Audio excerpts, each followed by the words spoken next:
सही हो गया, कोई बात नहीं। अच्छा देखें, सबसे पहले हमारे पास ये जो कैंडिडियासिस है, ठीक है, इसकी कैंडिडियासिस में हमने क्या देने, एजोल्स देने, तो ये हमारे पास क्या है, माइकोनाजोल देंगे इस पेशेंट को, ठीक है। ओके, माइकोनाजोल हो गया, ठीक। Okay, the next is a patient has hypoxia at high altitude, it will be detected by, ठीक है, हाइपॉक्सिया हाई एल्टीट्यूड में तो इसको पेरिफेरल कीमो रिसेप्टर से जो है डिटेक्ट करेंगे। The next is a patient undergoing thyroidectomy develops hoarseness of voice and difficulty in respiration. What nerve is damaged? तो ये है कि recurrent laryngeal nerve, hoarseness of voice, और फिर हमारे पास respiratory depression है, तो ये हमारे पास क्या है, recurrent laryngeal nerve है। Clear? During menstruation and parturition which layer is shed? तो ये हमें पता है कि functionalis layer is shed। Clear? Agree? Functionalis layer shed होती है। Which of the following is a neurosecretory hormone? तो इट इज़ ऑक्सीटॉक्सिन, ठीक है। Oxytocin and anti diuretic hormone are produce in the hypothalamus, ठीक है, and transported to the posterior pituitary gland and known as neurosecretory hormones. Clear? Prepare तो ये बच्चों hypothalamus में हो रहे हैं प्रोड्यूस, ठीक है, लेकिन आके ये सिर्फ और सिर्फ पोस्टीरियर पिट्यूटरी के अंदर स्टोर होते हैं, ठीक है, इसलिए हम उनको न्यूरोसिक्रेटरी हार्मोन्स कहते हैं कि ये हाइपोथैलेमस से आए हुए थे, ठीक है। The next is thoracic duct causes. क्या है thoracic duct block causes? What does it cause? तो ये हमारे पास क्या है, काइलोपेरिकार्डियम, ठीक है।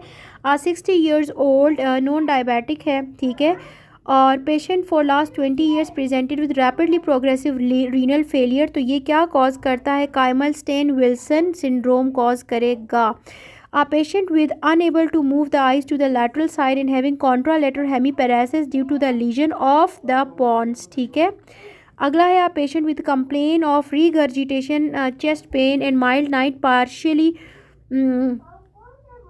अच्छा partially relieved by elevation of bedside head, for frothing like liquid is coming from the mouth, what should the doctor advise? तो हमने क्या करना है, डिक्रीज द फैटी डाइट, ठीक है, डिक्रीज द फैटी डाइट। 98 को एक्सप्लेन कर दे। 98 में हमारे पास है कि एक पेशेंट है 60 ईयर्स ओल्ड है, डायबिटिक है, लास्ट 20 ईयर्स से ये हमारे पास डायबिटिक है, ठीक है, रैपिडली प्रोग्रेसिव रीनल फेलियर है।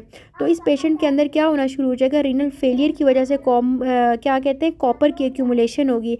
तो कॉपर की जब एक्यूमुलेशन होगी तो हम उसको क्या कहते हैं कि विल्सन सिंड्रोम। कोई मुझे बता सकता है कि कौन सा इनिशियल टेस्ट होता है विल्सन सिंड्रोम को देखने के लिए? हम इनिशियली कौन सा टेस्ट करके देखते हैं? हाँ,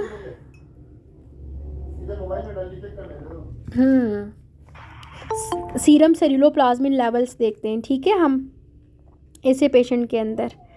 इसकी भी एक मेरे पास वो है कि ये हुआ कि 24 आवर्स यूरिनरी प्रोटीन्स कल्चर नहीं, यूरिनरी प्रोटीन्स, लेकिन वो हमारे पास बेसिक नहीं है, इनिशियली हम नहीं करते, इनिशियली सीरम सेरुलोप्लाज्मिन लेवल्स देखते हैं, ठीक है।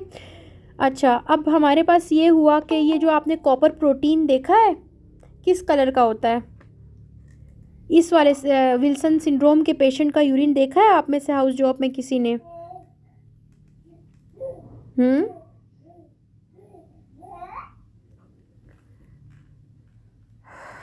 नो वन, बस ठीक है, अच्छी बात है, वरना मैं आपको एक स्टोरी बताती।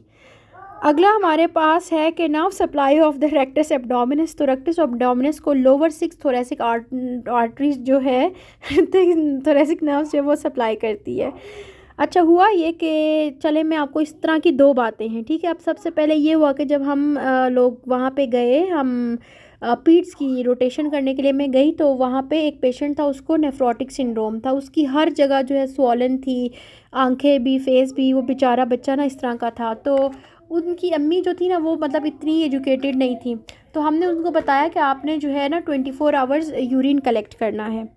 तो वो बिल्कुल वही बात है ना, कोला कलर, तब रमज़ान था, तो उन्होंने ना लिटरली एक कोक की बोतल में जमा कर लिया, और जो हमारे वो वहाँ पे जो ग्रेड 1 थे, स्वीपर थे, वो उसको उठा के ले गए।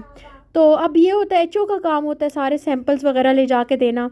अगले दिन मेरे बेड का राउंड हुआ, तो मेरी जो कंसल्टेंट थी वो भी गिलगित की थी, तो उन्होंने मुझे कहा कि आज मैं आपको एक अच्छी सी चीज़ पढ़ाती हूँ। तो मैंने कहा ठीक है मैडम, मुझे पढ़ाएं। तो कहती है कि सबसे पहले जाओ उसका सैंपल देख के आओ। तो मैंने जाके देखा तो उसका सैंपल ही नहीं पड़ा हुआ था। मैंने फिर उसकी माँ को पूछा, मैंने कहा कि आपने बच्चे का सैंपल, मैंने कहा था बॉटल में